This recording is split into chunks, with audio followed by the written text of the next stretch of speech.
Hello and welcome to another episode of the DVD Graveyard.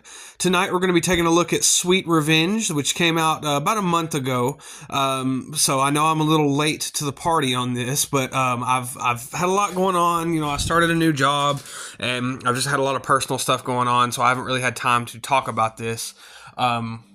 But I will say my opinions have not really changed having watched this again. Now, this is the first thing that we're getting from the new Jason Universe property, I guess. You know, anyone who's been kind of following that knows that the rights to Friday the 13th are kind of all over the place. And now that they're finally kind of starting to get everything kind of in gear to make this. So I'll start off, you know, if you know me, you know that I'm a huge Friday the 13th fan. You know, I love the original films. You know, one of my favorite franchises, you know, out of all of the horror and slasher franchises. You know, I love Friday the 13th.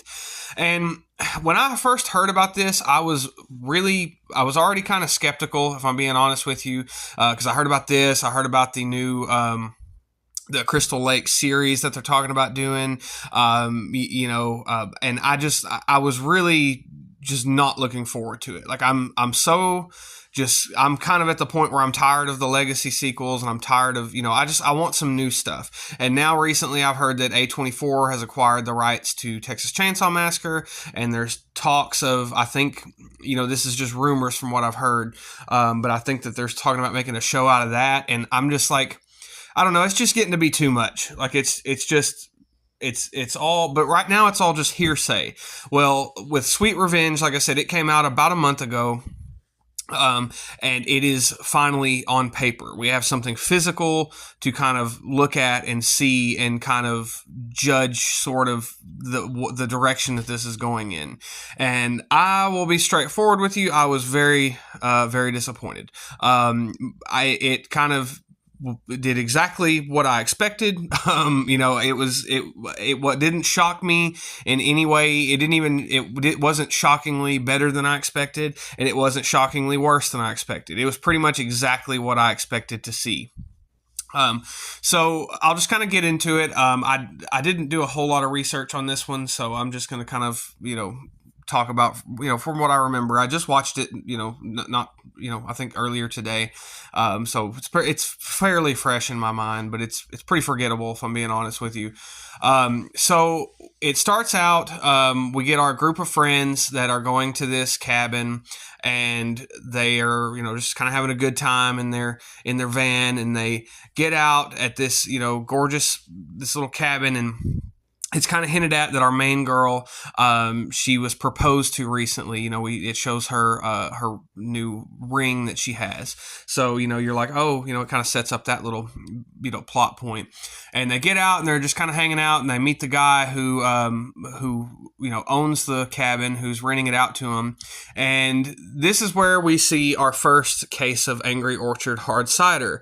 And I know that it was, you know, sponsored, you know, by Angry Orchard, and I'd kind of joked. I was like, oh, this is just going to be an advertisement. And then I saw that, and I was like, okay. I was like, well, that's not too bad. You know, I was like, it's just a case of it in the back of the van. So then they go into the cabin, they're looking around, they're you know, this is gorgeous, blah, blah, blah. And you see the case again on the counter, and it's like, okay, well, there it is again. And then we follow our main girl out of the cabin, and she's got one in her hand, and it's like, okay, this is getting a bit ridiculous. I was like, is this literally an ad for Angry Orchard hard cider? And I looked it up, and sure enough, it literally fucking is an advertisement for Angry Orchard hard cider, which is just kind of silly, because I'm like, this is the first Friday the 13th property we're getting in, what is it, like 16 years? Something like that. You know, of course, the last one that came out was Friday the 13th, the remake in 2009. So it's been a long time since we've gotten anything Friday the 13th, and we get a fucking advertisement for hard cider. Anyway, so the main girl she kind of goes and talks to, this was another thing that gave it away. She goes and talks to the guy who is renting the cabin out to them. I think his name's Harold, I believe. And he offers her an apple. So they sit there and they're eating apples. And I'm like, oh, Jesus Christ. I was like, this is just, it was funny. I was I was like, you got to be shitting me. Like, and so anyway, they're kind of talking. He kind of tells her a little bit of, just kind of backstory on the cabin, not much. And then she kind of goes to her boyfriend or fiance or whatever you want to call him. And she's like, I'm just, I'm going to go out on the lake for a little while, blah, blah, blah. So then she goes and she gets in this canoe and she's kind of just canoeing across the water. Actually, first, I should say, she's sitting on this dock. Again, we have to clearly see the Angry Orchard hard cider bottle in her hand. And we get the visual of the creepy guy, who owns the place. He's kind of watching her through this gun scope. And then just a little bit later, that's I can't remember if she goes back and talks to the boyfriend first or not, but anyway, she's in this canoe and she's canoeing across the lake, and then we see our first dead bodies. And I'm like, okay, well, that doesn't look too bad. I'm not one that's opposed to off-screen kills. Halloween 2018 was like one of my perfect examples of a recent movie that had really great off-screen kills. I'm really not opposed to that, but I'm going to touch on that just a little bit later. So, we see these two dead bodies of two of the friends laying there by the lake, and she kind of notices them, from the canoe. And about that time, Jason pops out of the water and grabs her out of the canoe and pulls her into the lake. And then we kind of fast forward to night, and our main girl, she pops up out of the water, and this is where it was kind of confusing for me, as I think it was for a lot of people, because you're like, there's no way you're still alive. Like, what's the deal with this? And so anyway, I'm just like, okay, I'll see where this goes. And so she kind of comes out of the water. She's kind of corpsey looking, and she walks back up to the she sees two more of the dead friends hanging from this line, I guess, where you would hang laundry, I guess is what you'd call it. She sees them, and again, I was like, okay. I was like, another off-screen kill. Okay, whatever. It's not. I'm starting to count at this point because I'm like, okay, we're running out of people. And so then she runs into the shed that the old creepy guy owns. And when she gets in there, he's kind of got his back turned to her. She walks up and touches him, and he flips around, and he's got the gun scope in his eye with an apple in his mouth with his jaw all broken open. And I'm like, okay, another off-screen kill. And, of course, there's apples all over the place. Whenever she walks up there, there's apples laying all over the ground. And I'm like, okay, well, that's another off-screen kill. I was like, okay, that's, how many is that? 1, 2, 3, 4, 5 at this point? 5 kills that have been off-screen in a Friday the 13th movie that is known for its brutal kills and showing the kills on screen. But whatever, we'll see. So then she runs back to the cabin window where she looks through the window and sees her fiance cheating on her with her friend that came there. They're kind of making out on the couch. And she's pissed. And so she's just kind of sitting there, watching them through the window. And that's when we see the shadow of Jason come up behind her. And she turns around, and this is where we get our first kind of clear look of Jason. Because before, when he pulled her out of the canoe, we didn't really see him. We didn't see his face. We just kind of saw his arms come up and grab her. He was kind of obscured from view. So he picks her up and kind of chokes her. And we see this new Jason design in the flesh for the first time.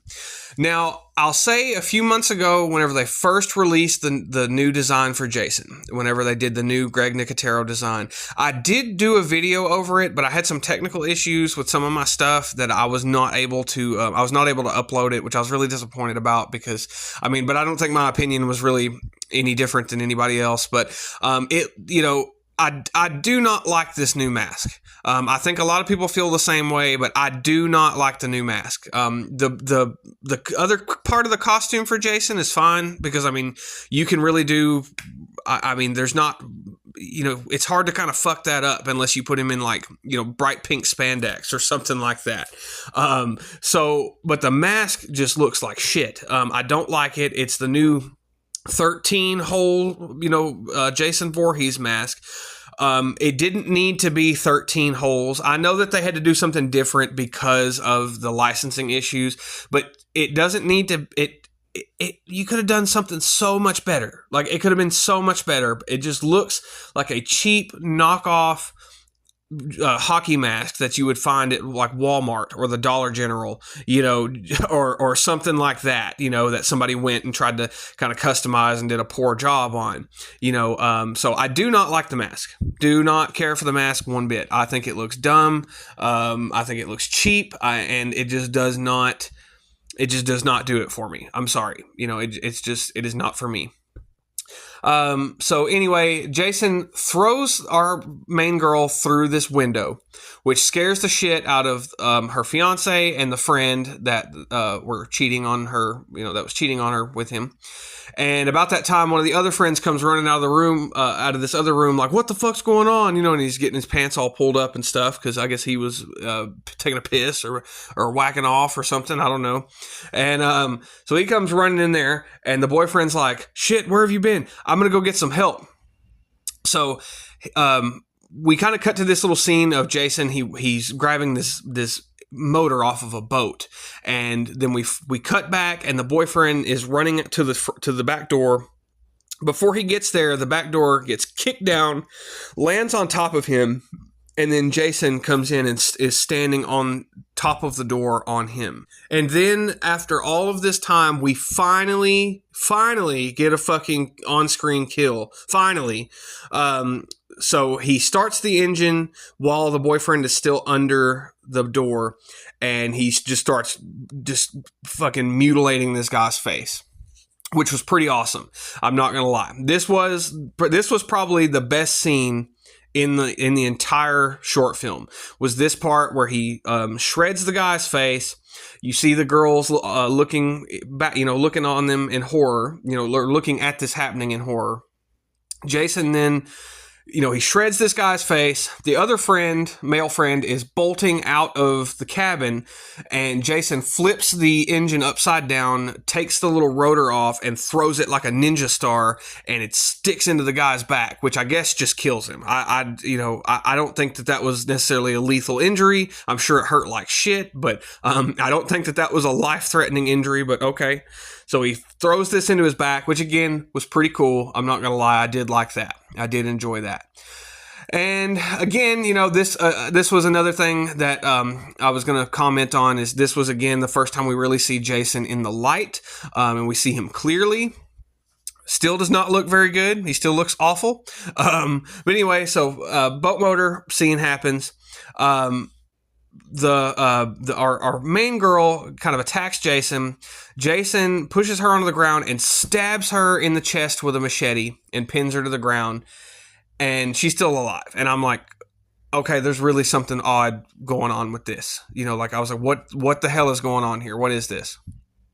So then Jason grabs the other female and throws her into the kitchen and grabs a fucking apple slicer. Yeah, again, this is just nothing but a fucking ad for Angry Orchard Hard Cider. Grabs an apple slicer and starts kind of peeling at her face with this.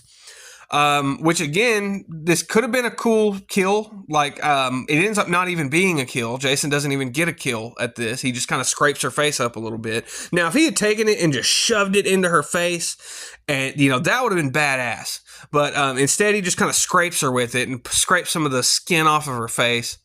Our lead girl comes up and stabs Jason with the machete, which causes him to let go. The girl gets up and runs out of the house and runs into the van, or runs out of the cabin and runs to the van. And she's looking for the keys. She can't find them anywhere. And then we get jump scared by our main protagonist at the window with the keys. She kind of slaps the keys against the door and scares the girl and kind of gives her a little jump scare. So at this point, you kind of have gathered she is sort of undead, because again, she drowned in the lake. She's come back after several hours. She's been stabbed with a machete and thrown through a window, and she's still alive. So, I guess what I've gathered from reading and listening to other people talk about this, from what I've gathered, I guess she is fueled by, I guess if you drown in Crystal Lake, you come back as a zombie, which, it's kind of like Jason did, which I'm not totally against that idea, but it doesn't, like in this instance, it doesn't really work for me. It just doesn't do it. I thought it was kind of dumb, to be honest with you. I thought it was really silly. And because also that kind of, how many other people have died in Crystal Lake and this has never happened? You know what I mean? Like over the years. That's what made Jason so special. That's what made Jason, such a unique character. And in some instances, you could say that Jason didn't drown at all. He never died in Crystal Lake, So anyway, they get in the van together, and you can tell that our lead girl is pissed. You can tell she's angry. I forgot to mention she grabbed a knife out of the chopping block before they left the cabin. And she's pissed, and she's not really talking, and she's kind of looking at the friend really angrily and really upset. And the girl's like, I'm sorry, I made a mistake. I shouldn't have done this, blah, blah, blah, whatever, just excuses. And our lead protagonist girl stabs her in the face with a knife. The van gets wrecked and totaled. They crash into a tree. Our main protagonist girl gets out, and she's still alive. She's bleeding and bloody and bruised up, but she's still alive.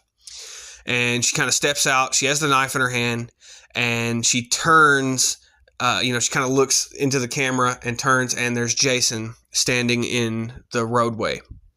Now, this was one thing that I've heard some other people comment on, and I kind of feel the same way. I felt the exact same way whenever I first saw this myself when I watched it for the first time. Jason looks really small, like especially in this scene. It looks like a little kid in a Jason costume. Now, I don't know if it's how it was shot.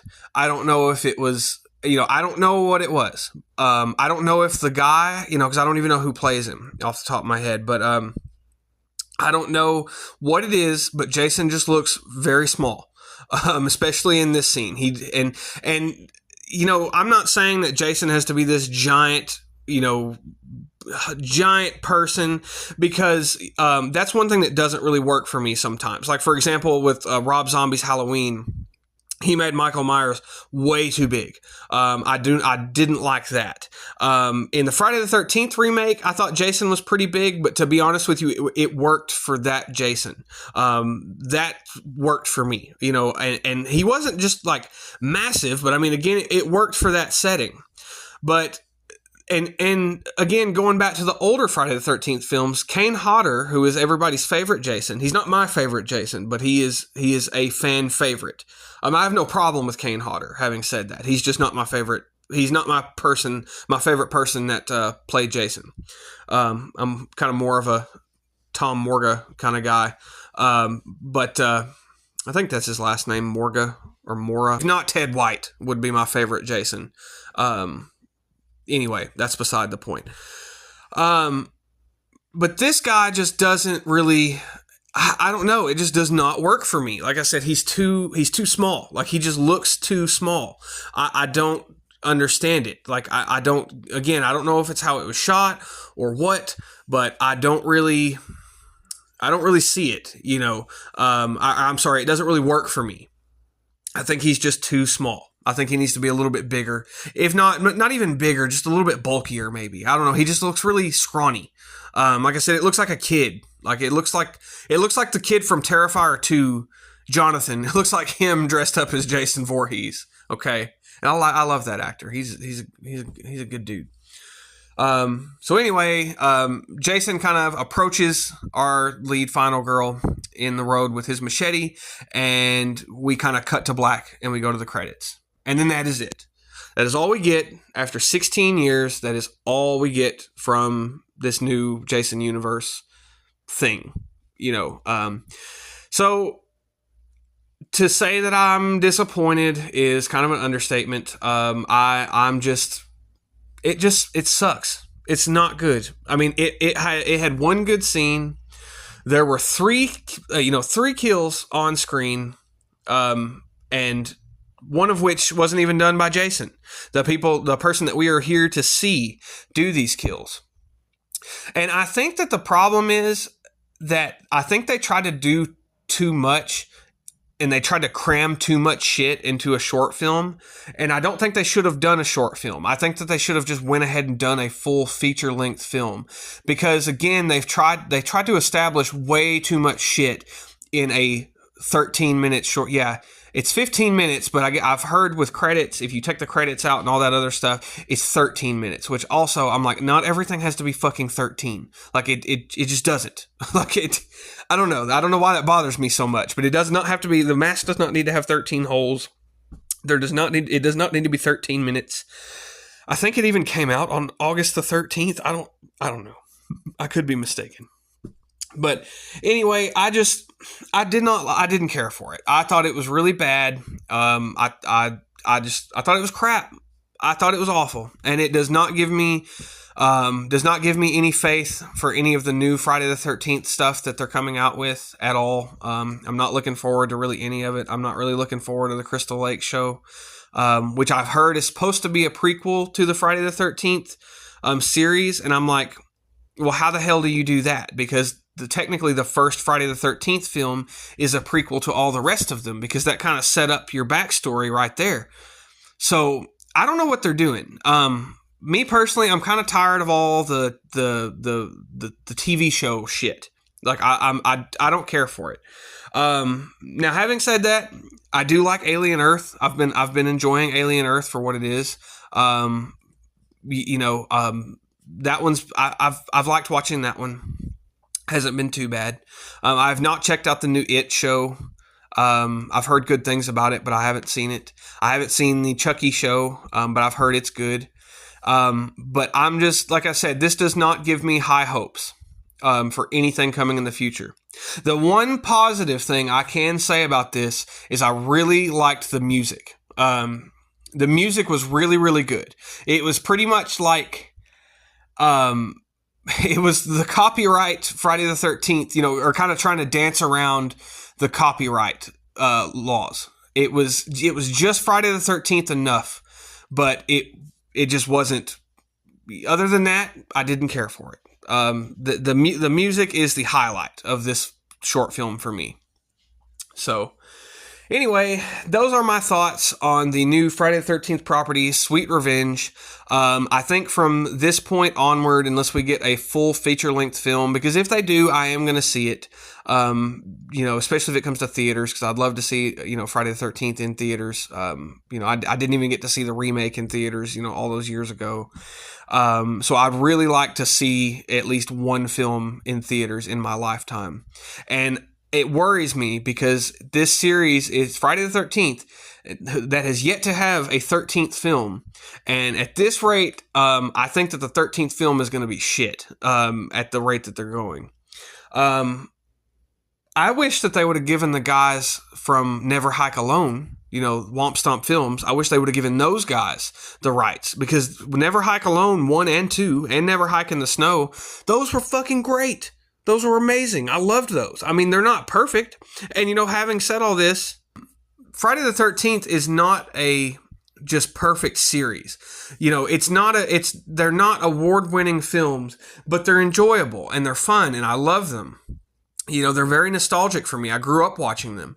And to see them just kind of get shit on and be overly modernized, and I guess you could say woke. I wouldn't really use that term per se, but to just have this happen to him is really disappointing, to say the least. So anyway, those are my thoughts on the Sweet Revenge 2025 short film advertisement for Wicked, whatever the hell it is, Angry Orchard Hard Cider. Stay tuned for the next video, and until next time, goodbye.